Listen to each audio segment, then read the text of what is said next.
Hello, hello, hello. Um, Good morning, good morning, good morning.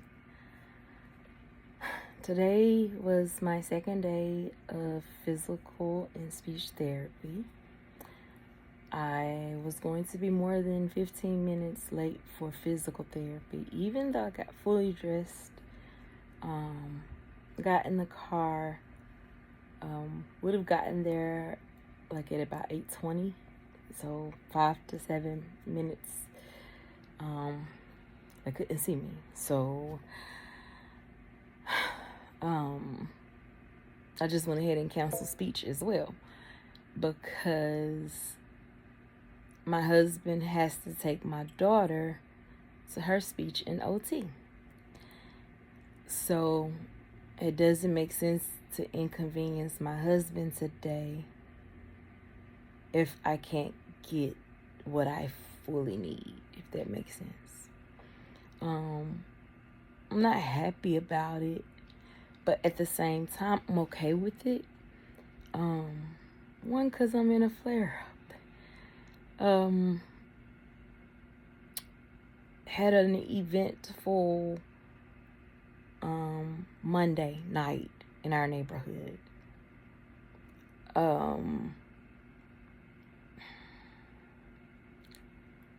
Something so loud, so scary, so like my nerves are still high, on edge.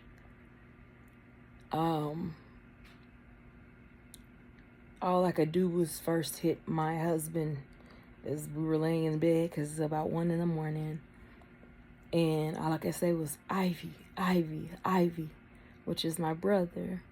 And there were shots ringing outside, and you're looking at somebody who's licensed to carry, who has shot an M16, who can take apart an M16, put it together, who really knows about gun safety. I don't know what the hell that was. I'd never heard anything that loud, that fast, that explosive. It seemed, oh Jesus, like literally I'm still shook. And that was Monday. I thank God, because I said, even when we did speak with the cops on Monday, I almost skipped a piece. So I had to literally jump out of my bed. There was no time for no cane. There was no time for pain. And I had to run to my brother's room, because I knew that if he heard those sounds, he was going to get up and look out of the window. So I'm running to my brother's room, literally bent down on the floor. Went back to high school track days. That's how fast I was running. And by the time I got to my brother's room, he had literally just taken the cover off and was about to get out the bed. And I literally just dove across the bed with my entire body. I said, no, don't move, don't move. He thought it was a game. Fine, but don't move, don't move.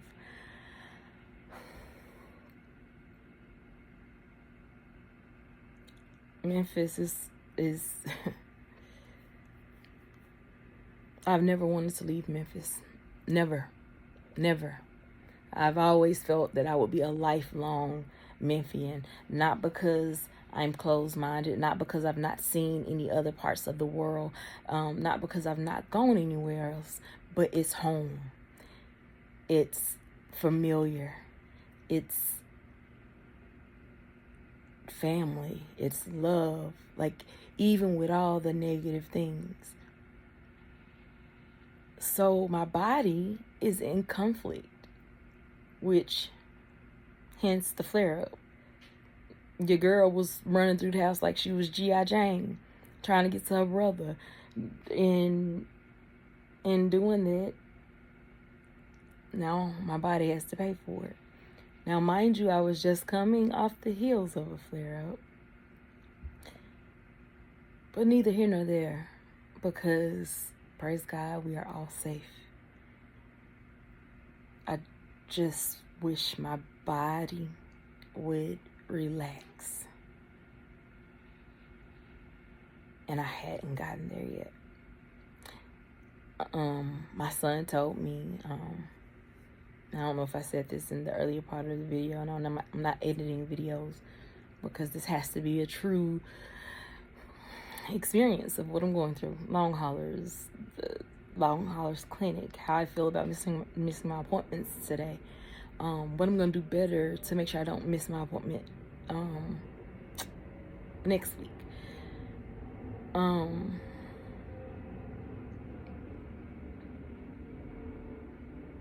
A shooting today means a shooting tomorrow. That has literally become my saying. And it's not because I'm so philosophical, but it's called survival of the fittest. You learn to adapt to your environment. I didn't grow up in this type of environment. Don't get me wrong, I grew up in the bottoms, but it was family. It wasn't crime ridden. It was love. I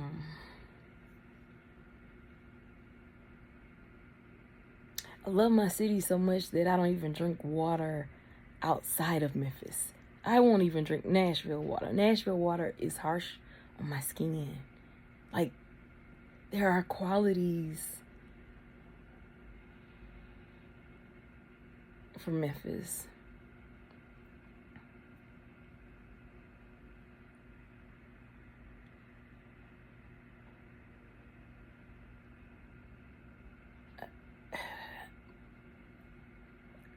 I can't even tell you where to start. Honestly. You know, thankfully we have cameras all around our home.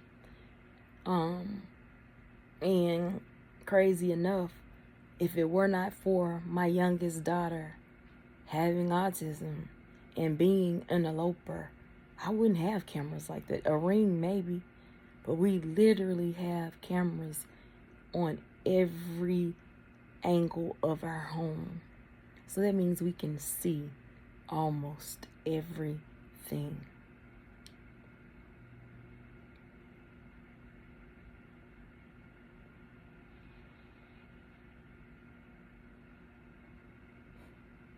All I can say is pray for Memphis.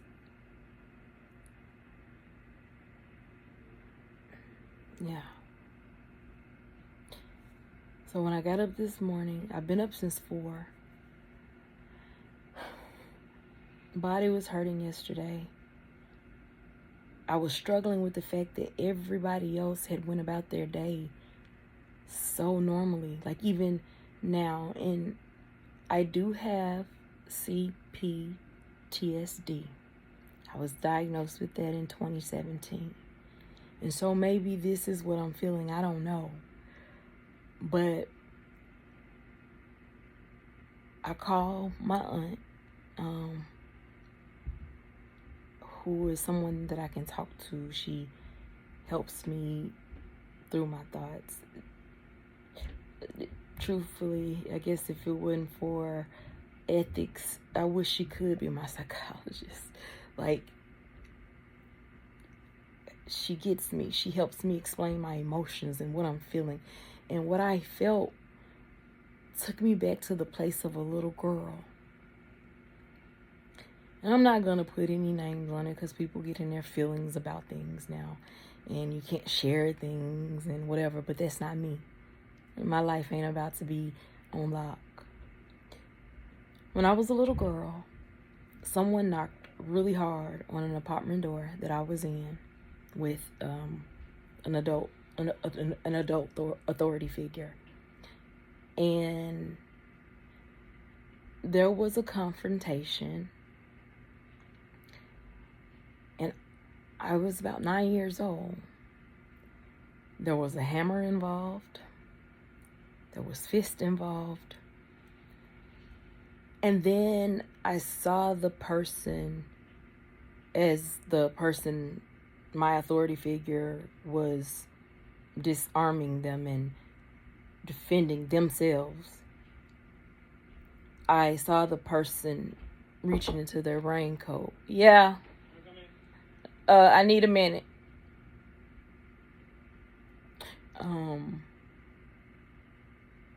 Reaching in her raincoat. She had on her yellow raincoat, I'll never forget.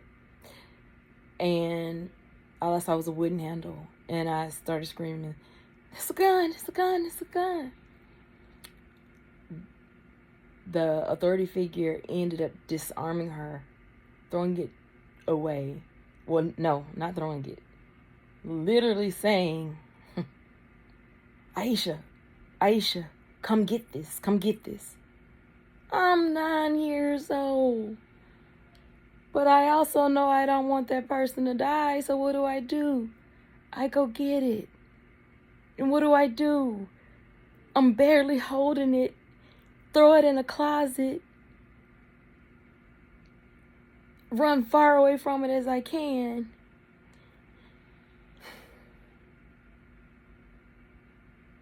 I remember a scream that I'll never forget. Like, all of that came back when the event on Monday night happened. And I still feel it. There's no amount of medicine that can take this away. Like, I can take the medicine. It's just gonna numb it. But it's still there. And for some reason, I'm physically determined to fight it. Like, I guess when I was a kid, I didn't have control. I got checked into school after that. Like, nothing had just happened. And crazy enough, I feel like that's how I'm being treated now. Like, everybody went on about their business yesterday. Like, da-da-da-da-da-da. I'm over here shook. And so to me, I feel like everybody else just went on about their business. But nobody saw about me and what I saw, how I felt, what I thought. I'm screaming a gun only to find out it was a hook knife. And how did I learn it was a hook knife? Because that was my first time ever seeing a knife with a hook on it. Like,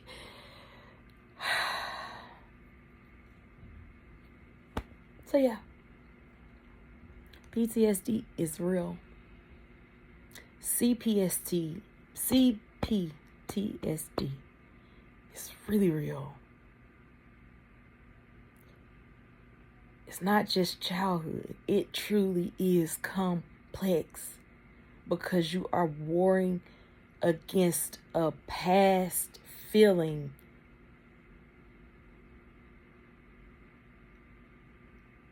in a future, in a current experience with those present feelings. I don't know if that made sense, because I feel like it was just a math, like A plus B plus B. But literally, yes, it's those old feelings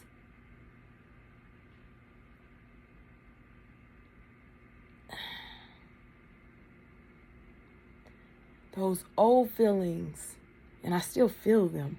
Those old feelings came to the surface in my present day, and they met the grown person's feelings, which was anger, irritation, frustration. I pay too much to have to be worried about something like this.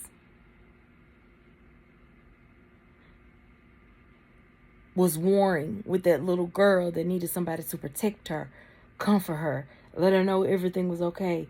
Like, just love on her for the day, not send her on as if the day goes about as usual.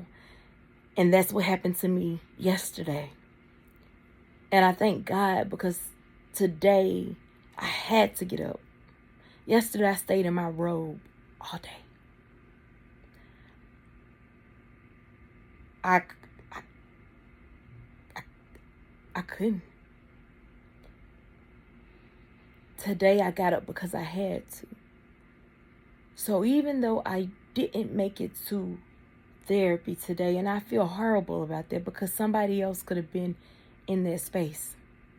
But I also couldn't control what happened Monday. I can't control this current flare-up. All I can do is try to make sure that I have things in a better place for next week. And take advantage of the opportunity that my husband and son have given me to still take this day to rest. And my daughter can still go to therapy and get what she needs. So, what does that have to do with anything on this channel? Well, everything that I'm diagnosed with is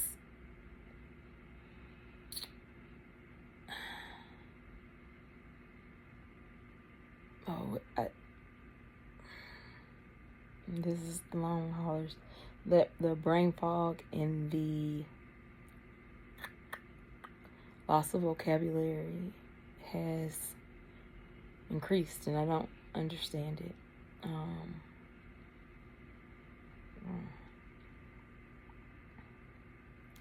And just lost the thought. So yeah. Trauma is real. Just because people smile and talk mild doesn't mean they don't go through things. It also doesn't mean they don't scream. Because that night, after I made it to, or that early morning after I made it to my brother and saw that my husband had checked on my daughter and had to reconcile with myself the fact that I went to my brother's room first versus checking on my daughter, but then having to come to terms with my I don't even know if it's the psychology of a person or whatever, but my response is fight.